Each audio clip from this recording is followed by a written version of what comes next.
Thank you. I love that idea. I'm just sitting here thinking, I'm just going to have to get that pencil skirt out. The voice you just heard was Pam Myers of Rorschach Radio in London, the radio producer who did the one radio commercial in the UK that's been voted the best ever many times. And it runs a bit more than 2.5 minutes. I met her for a chat about great radio advertising, spot length, voice casting and working with actors. And a bit about the future of radio. I think it's only just starting. I mean, it feels to me like, that what we can do now is so exciting. My name's Palle Bo. Welcome to Radio Guru podcast on radio advertising. So my name is Pam Myers. I'm creative director of Rorschach Radio, and I have been in commercial radio for about 20 years now, and I kind of fell into it sideways. I started out in an advertising agency, always knew I loved radio, always wanted a job in radio, and kind of quickly discovered that it wasn't going to be a BBC route, it was going to be a commercial route. And I, got a chance to try my hand at it, and I've stuck with it. I've just enjoyed doing it so much. I find myself still doing it all these years later. What did you do at the advertising agency? Well, I started as a kind of very junior account exec, or even back in the days when the creative departments had secretaries. I was a kind of creative assistant.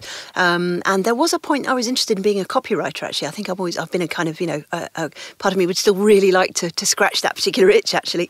But yeah, that's kind of how I started out. So I knew my way around. Around the advertising business, put it that way. So then to kind of move into the commercial arm of radio was actually a fairly logical kind of extension. So you're sort of Don Draper's assistant who turned out to be a great copywriter. Thank you. I love that idea. I'm just sitting here thinking, I'm just going to have to get that pencil skirt out.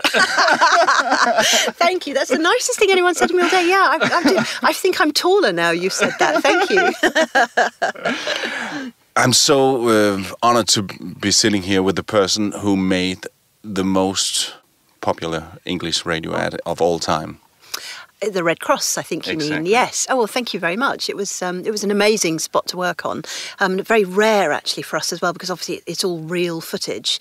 And so often what we do is it's carefully constructed, but it's not actually genuine. So it was quite different, actually, to work on something that was completely authentic, that had, it was a bit, I suppose, a little bit more like the kind of ethics that you come across when you're making a documentary in terms of representation, authenticity, gave us a few sort of issues in terms of, for example, the length of time. Real events unfold in their own good time, and we had to kind of bring this down to a kind of a manageable commercial length. Although the full thing runs, I think, at just about 3 minutes, so it's kind of designed to fill an ad break, as it were. But yeah, I'm glad you like it. Thank you. 2.5. Oh, is it? There we go. In fact, I spoke to Sam Croucher of Bauer Media, and he played a bit of it in his seminar in Copenhagen, and I've had it in my seminar as well, about radio advertising, because it's so different. And the first time I heard it, I was just had a newborn, and it made me cry. Yeah,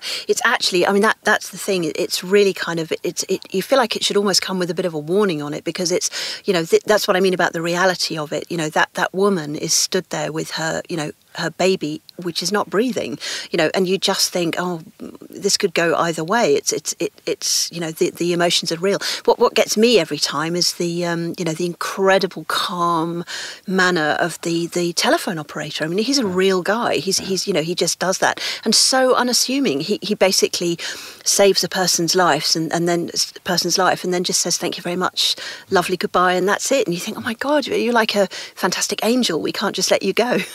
But it's thank you. I'm really glad you like it. Yeah. And just to make it absolutely clear, these are not actors.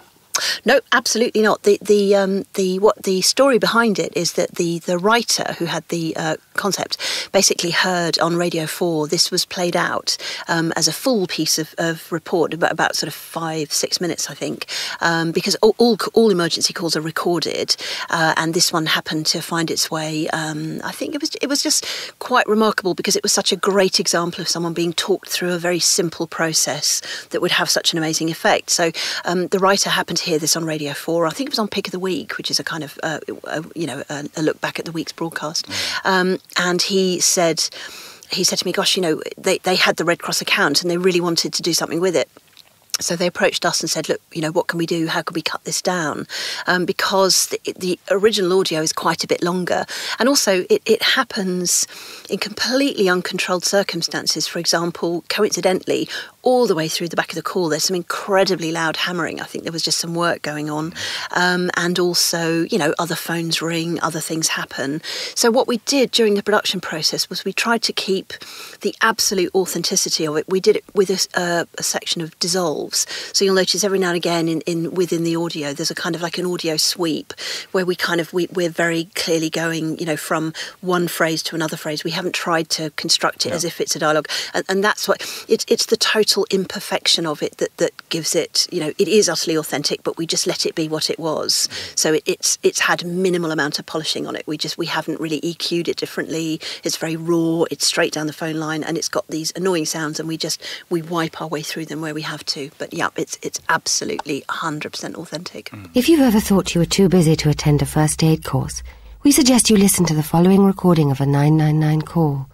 It's between a paramedic and a young mother who's just discovered her 13-month-old baby has stopped breathing and turned blue. Hello. Hello. Right, you got the baby with you now? Yeah, I have. Is she in your hands? She's on her back. No, she's in a cot. She's in the cot in front of me on her back. Okay, then lift her up. Are you left or right-handed? Right. Okay, lift her up and put her in your left arm. Right. Okay, now... Yeah. Is the head flop backwards? Is the head flopping backwards? Not a lot, just a little bit? Yeah, she's just a bit floppy. Right, okay. Now put your mouth over her mouth and nose and blow in gently. Blow in the mouth? Blow in her mouth and nose gently. Okay, so her chest rises a little bit. Okay. Have you done that? Right, has she done anything? No. Okay, do it again. Okay. Okay, is she breathing yet? No. No, okay. Take 2 fingers, put them in the middle of the chest, right? Yeah. And press gently about 5 times, quickly. Okay? Yeah. Is she doing anything now? No. Okay. Like you did before, twice. In the mouth. In her mouth and nose. Any reaction? No. No, okay.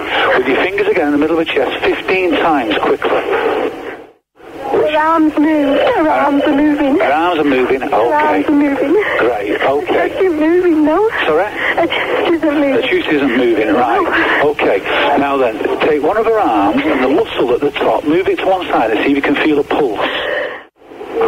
She's moving her arms again. She's moving her arms again? Yeah. Okay, she's moving her arms, she must be breathing. Right. Okay, and her heart must be working.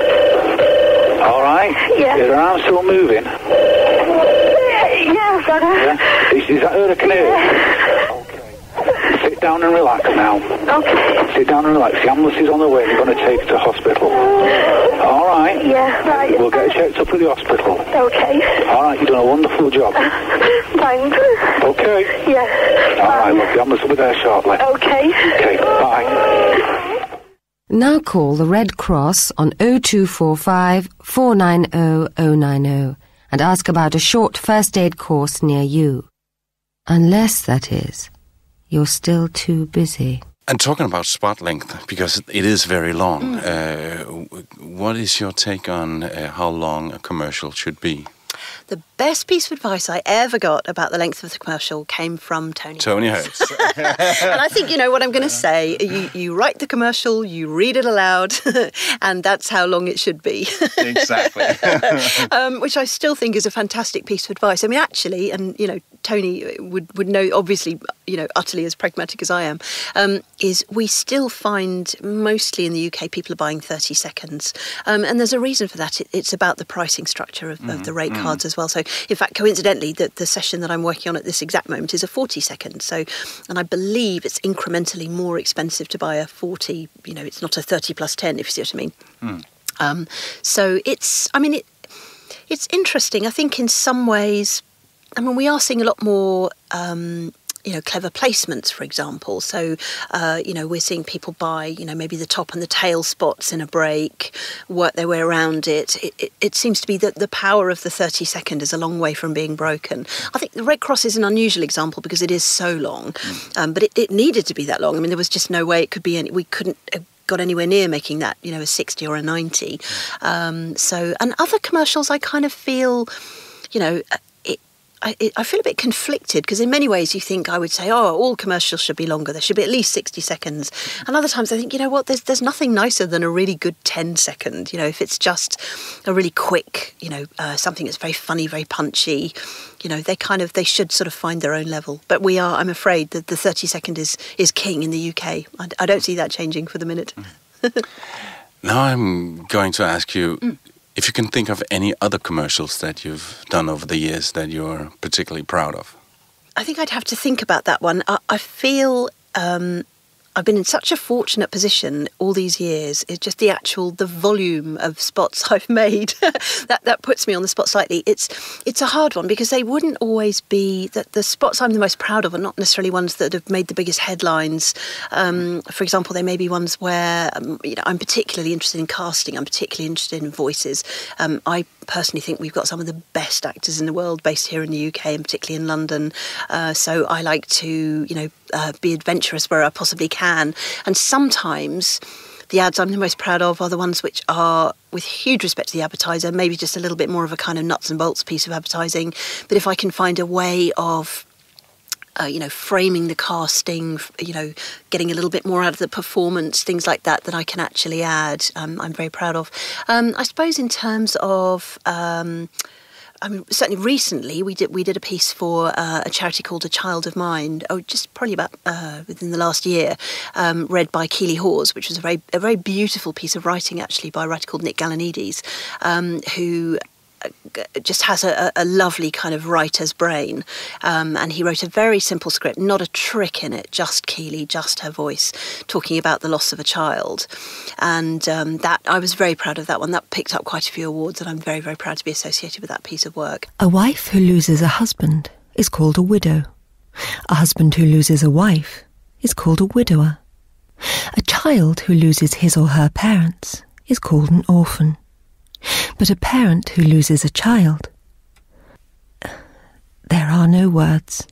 A child of mine is here should the most unbearable, unimaginable loss ever happen. Here because there are so many gaps in services for bereaved parents. From where to go, to how to even go on. For help, for guidance, for some words of comfort. Visit achildofmine.co.uk. Other times... it's, I love radio, I love what I do, and sometimes it's just about the pleasure of taking a thing and watching it happen. That's what we've been doing this afternoon, actually. We've just, you caught me in the middle of, in between sessions, which is great. And it's all about this afternoon. It's just about kind of, working with people. I think so often we forget, we look at bits of copy, and we look at, outcomes, and we look at media spends, and we look at facts and data, and actually forget that we're really talking about human beings. Not only in terms of the performance, but in terms of the listeners. This is one set of human beings talking to another set of human beings, and I think it can be sometimes quite lost that that's really what we're trying to do. How do you cast the right voices now that you have so much to choose from? Casting is one of my absolute favourite things, and a lot of that is just it's just experience, actually, and also I've kind of made it my business to have really good relationships with the agents. So for example, I will make sure that I get heads up on anyone new who's coming in, and also because I hope I'm well known for, I'm careful with my actors. I'm very keen to be a director as well as a producer, I suppose is what I'm trying to say. So what I will do is make sure that the way the session is set up is that actor has the absolute best possible chance to give a performance. Now that sounds blindingly obvious, but actually in many ways it is often lost in a commercial session. I think sometimes, when you've got a lot, everyone's under pressure. The client's under pressure for, time, budget. They have their own bosses. The agency's under pressure for the same reasons. And sometimes you sit and you look at the words and you look at this, fabulous piece of, acting talent, and you kind of think, I mustn't lose sight of the fact that that's what I really want to do, is bring these words to life. So quite often what we'll do is we'll concentrate on making, I like to create a very, kind of creative, easygoing atmosphere. A lot of that comes from good organisation behind the scenes, budget carefully, time it carefully, get people to the right place at the right time, all those kind of nuts and bolts. And then also try to kind of, certainly, get the job done, certainly explore avenues the client wants to explore, but also try and explore avenues that the actor would like to offer. If an actor says they want to try a line a certain way, or they say they have another idea, always let them do it, because sometimes that's going to, great stuff will come out. And also, if I'm working with someone who's completely new, and I don't mind at all working with people who don't do advertising and don't do radio, because sometimes they come in with the best ideas, is if possible, maybe I'll make sure that they're with someone a bit more experienced, for example. But for me, I absolutely love to take a chance. It very, very rarely doesn't work out. And if it doesn't work out, it's usually not because of the actor, it's usually because there's something else wrong with the job, which may be that perhaps the client hasn't really bought the concept, they haven't really got faith in the script, or maybe there's some other kind of, there may be some other, political production thing going on that I'm not aware of. It's very, very rarely, or never actually, I would say, that the actor has not done what I think the actor's going to do. I'm standing here drinking a pint of the real McEwan's. I'm naked and I'm hairy. But as it's radio, it doesn't really matter. Makes no odds to you if I'm wearing the top half of a gorilla suit and the bottom half of a bicycling nun outfit. It's just for me. I fancied a pint of McEwan's because it tastes great. And I fancied being naked. Well, just because. I'm not making a statement, not trying to impress folk. I'm just having a beer. Naked. 'Cause I want to. And by the way, if you could see me, it's all natural. The real McEwan's, you could say. I find that even the very best actors, they really like to get directions. They don't feel like they're a prima donna and this is not so important as a movie or a TV or a theatre play. Actually, years and years ago when I was working with O&M on the Guinness account, and I got sent out to LA to work with Rutger Hauer, who at that time, was a long time ago, was doing the Guinness ads. And it was very funny because he'd just come off set with Ridley Scott, and it was like, well, he's not going to sleep tonight. He's working with Pam Myers tomorrow. That was funny. But I think always remember all actors are human beings. And sometimes, some of the biggest names we have in here, you and I are sitting at the moment in this lovely studio booth looking through the glass at my engineer who's working away over there. And, it's really lonely in here when you're on your own and you sit there and all you see is a room full of people and their faces might look a bit cross or upset, probably because they're talking about something completely different. But you kind of sit here and think, is this all right? Am I doing this? It's a very exposed place to be. Yeah. And I think, for myself, there are people I'm so excited to meet. I hope I never get over that. I hope I'm never, ever too grand and blasé not to be excited when I meet someone whose work I really admire. And also, I think it's just great to actually be able to look a person of really high acting standing in the eye and just say, I thought you were great. I really enjoyed it. And they so often really appreciate it, because some people, it's tempting sometimes to be a bit cool about it and actually think, no, I should just say it, it's great. And it kind of creates that nice kind of what I was talking about, that kind of, creative trust. They put a lot of trust in you. Yeah. I think particularly when actors are booked for voiceover sessions, because you can spend a lot of time getting picked apart. So you need to be quite resilient. You need to, have a very good sense of humour, just kind of manage to kind of keep all that together. So it's, and ditto on the other side of the glass, actually. I think I'm I would describe myself as a, producer, director / therapist, I think is probably it, kind of. And a lot of the actors are, in fact, a bit insecure. Yeah, well, actually, it's funny because I think in a way also actors sometimes imagine they're the only people that know what it's like to be rejected. And actually, I often say to them, look, don't ever forget, it's exactly the same for me. When we turn up on jobs, I'm really happy I've got this project. It doesn't always go my way. I don't always get the projects I want. People look at my work, listen to my reel and go, nah, don't want her. Just in the same way they do with you. So in a funny way, I kind of feel, with actors, it's quite nice for them to know that, everyone carries that pressure, actually, I think, really. So And Paul Berg said he tries to really make them feel comfortable when they get there and spend 10 minutes telling them how much you admire their work and stuff. I think that's a great way to be. And I think that that suggests to me that that wonderful kind of sense of enjoyment that I think most of us who are in radio actually have for the medium. I think that's very important, and that kind of I think there are certain kind of partly it's just good manners, but also partly it's about sort of trying to be a little bit open. I mean it varies. I mean some actors just don't want to really engage with it. I mean, there are times when some people are they're just quite businesslike. They come in, they say hello, but they just kind of want to get on with it, and that's absolutely fine. I don't mind at all. But on the other hand, if an actor would like to really kind of spend some time talking and exchange some ideas, that is incredibly welcome. So yeah. Hello, everyone. Hi, I am just off to get tested for chlamydia. Woo! It's exciting, isn't it? If you're under 25 and sexually active, you've a 1 in 10 chance of having chlamydia. But thanks to Lloyd's Pharmacy, you can get tested without anyone needing to know. Just order a testing kit online and we'll send it in a plain package. See lloydspharmacy.com/doctor. Service provided in partnership with Dr. Tom, who are registered with the Care Quality Commission. I know why I do what I do. I'm sure you do as well, but can you explain to the listeners why are we in radio commercials and not going into TV and stuff?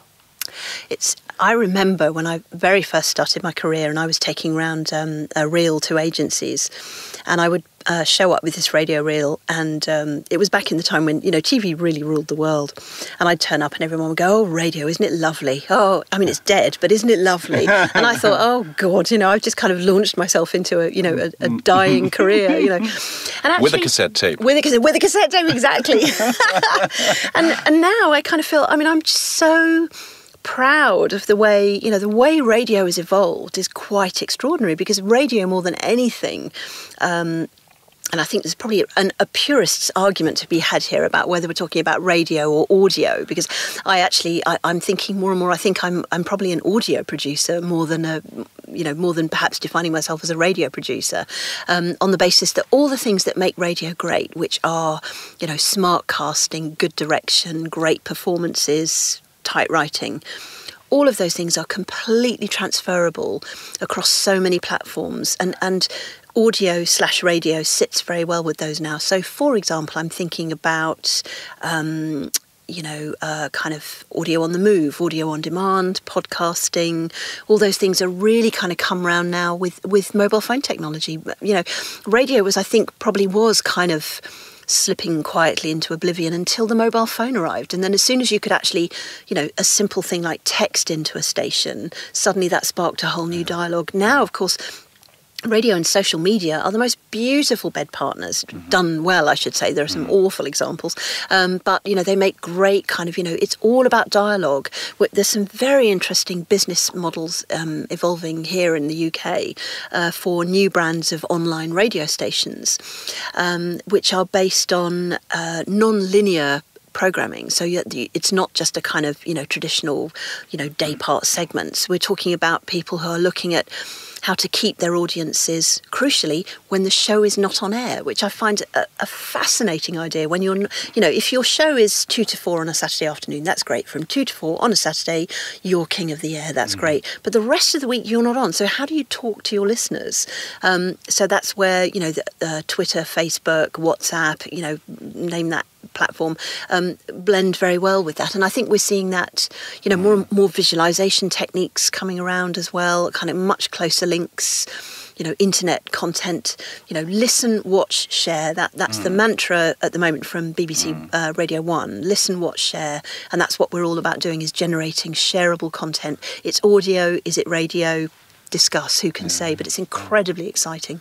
Yeah, and Sam Crowder of Bauer Media told me that some of the things they're looking in the future is more targetable advertising. So when you're listening on a digital device like Facebook, they know who you are, so they can make shorter ad breaks and more targetable ads. So. And I think that is also where, the new kind of way of thinking for radio and audio really streaks ahead of television. I mean, actually, really is quite funny now, I suppose, is in a way, TV seems incredibly old-fashioned. The idea that we'd all sit down at a certain time and watch a certain thing and just have the ad at the same time. Yeah, and I'll just sit there and go, oh, look, the ads are on. I'll sit here and pay attention. Yeah, really? Everything. At home we Sky Plus. It's kind of a whole different way of doing it. So kind of that's what radio has always done so well, is make those kind of relationships. I think it's true to say that radio is generally low ad avoidance. I think where you don't skip through it. People tend to be once you've committed to a frequency, you'll stick on it. So all in all, radio is not a dying medium. I think it's only just starting. I mean, it feels to me like that what we can do now is so exciting. I spend, as well as my production company business, I'm also involved in teaching. So I lecture in radio at the University of West London, where we've just designed a brand new radio and audio course, and a lot of that thinking is about looking where this industry is actually going. We're thinking about kind of future-proofing. And what's amazing is we're, for the first time, audio/radio, use the word you like the best, is actually attracting really, really great creative talent, because they're people who want to work with actors, who want to, visualise and create amazing things. Now, whether or not that's visualising in the, visual sense of the word or in the radio sense of the word, they want to work, across platforms without limits, and that's what we're doing particularly well at the moment. So yeah, I mean, it's funny, even just sitting talking to you, my heart is actually beating slightly faster with it. Kind of this. It's wonderful. I feel I've spent so much of my time doing this slightly odd, potty thing, and I couldn't be more excited. It just seems it just keeps offering more. I don't think I'll ever run out of excitement. Thanks again to the wonderful Pam Myers, who took the time in the middle of a busy session in a studio in the West End of London. Soon, I'll be starting a world trip where I hopefully will do some workshops and lectures about radio advertising. And I plan to hook up with a lot of interesting creative radio producers and writers to talk to on this podcast. So stay subscribed. My name is Palle Bo. Thanks for listening.